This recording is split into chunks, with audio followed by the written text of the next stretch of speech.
Dag 3 van Verstaan die werking van die Heilige Gees. Ek is Rinus van Sandwyk van Sion Gemeente in Parys. Vandag praat ek met jou oor Lukas se siening van die dooping met die Heilige Gees. Ek lees vir jou uit Lukas 3 vers 16. Ek doop julle wel met water, omdat julle bekeer het, maar hy wat na my kom, is my meerdere, en ek is nie eens werd om sy skoene uit te trek nie. Hy sal julle met die Heilige Gees en met vuur doop. En dit was die woorde van Johannes die Doper. So doop met die Heilige Gees. Lukas gebruik die frase of stelling meer in die ware sin van die woord. Dat dit nie 'n eenmalige once-for-all gebeurtenis is nie, maar 'n aanhoudende, herhalende proses, wat voortgaan solank 'n Christen op aarde die goeie stryd stry. Dieselfde sien 'n mens in Handelinge 1 vers 4 en 5. Lukas vertel hier dat Jesus net voor sy hemelvaart sy disippels opdrag gegee het om in Jerusalem te bly en om vir die belofte van die Vader te wag. Die kerk moet wag om met die Heilige Gees en vuur gedoop te word voordat sy haar taak kan aanpak. Ek lees vir jou Handelinge 1 vers 4 en 5. Lukas skryf, Jesus se woorde, moenie van Jerusalem af weggaan nie, maar bly wag op die gawe wat die Vader beloof het, soos julle van my gehoor het. Johannes het wel met water gedoop, maar julle sal binne 'n paar dae met die Heilige Gees gedoop word. Hierdie was 'n duidelike verwysing na Pinkster. Maar wanneer Pinkster in hoofstuk 2 kom, hoe beskryf Lukas dit dan? En ek lees vir jou hoofstuk 2 vers 1 tot 4. Toe die dag van die Pinksterfees aanbreek, was hulle almal op een plek bymekaar. Skielik was daar 'n geluid in die hemel, soos van 'n geweldige stormwind, en dit het die hele vertrek gevul waar hulle gesit het.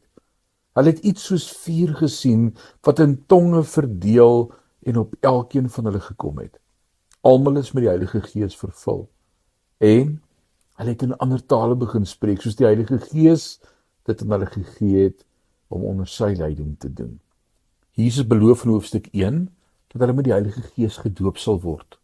Lukas beskryf die vervulling van die belofte in hoofstuk 2 in terme van die vervulling van die Heilige Gees. Dis wat Jesus beloof het. Die vroegste disippels ontvang die Gees en vuur.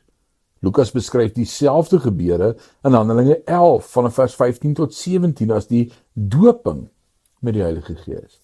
Hy verduidelik in hierdie gedeelte hoe Petrus sy prediking en bediening by die nie-Jode beleef het. As dit dan God is wat dieselfde gawe van doping met die Gees aan hulle gegee het, hoe kon hy God se werking teëstaan? Later word die uitstorting van die Gees oor die heidene vereenselwig met die eerste uitstorting van die Gees op Pinksterdag. Dit is die doping met die Heilige Gees. Daarom sien Lukas, dit was tydens Pinkster gebeur het, as beide die doping en vervulling met die Heilige Gees. Lukas verwys ook later daarna dat die disippels vervul is met die Heilige Gees, maar praat nooit weer dat hulle gedoop is met die Gees nie. Vir my lyk dit of Lukas doping met die Heilige Gees sien as die initiële vervulling van die Gees, na 'n mens jou vertroue in Christus stel. So dink bietjie saam met my.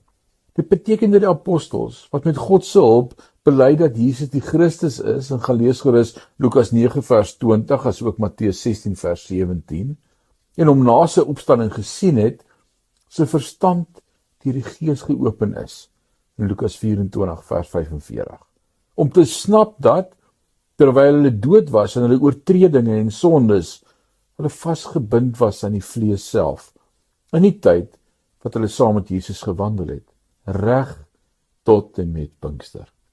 As ons vir Lukas sou vra, is dit wat jy bedoel? Dink ek hy sou dalk sê, nee, hulle was reeds deur die Gees weergebore, nes die gelowiges van die Ou Testament, maar hulle het nog nie die volheid van wat God deur hulle kon doen, deur sy Gees ervaar nie. Maar nou dat Christus gekom het, en deur sy dood en opstanding al die seëninge van God vir hulle gekoop het, dit God se doel is, dat alle gelowiges die ervaring beleef, dat die Gees in al sy volheid in hulle sal woon. En dit is wat die doping met die Heilige Gees is, dat jy die volheid van die Gees, die volledige teenwoordigheid van die Here in jou lewe ervaar. Mag jy dit in hierdie dag opnuut ervaar. Môre kuier ons verder. Die Here seën jou. Amen.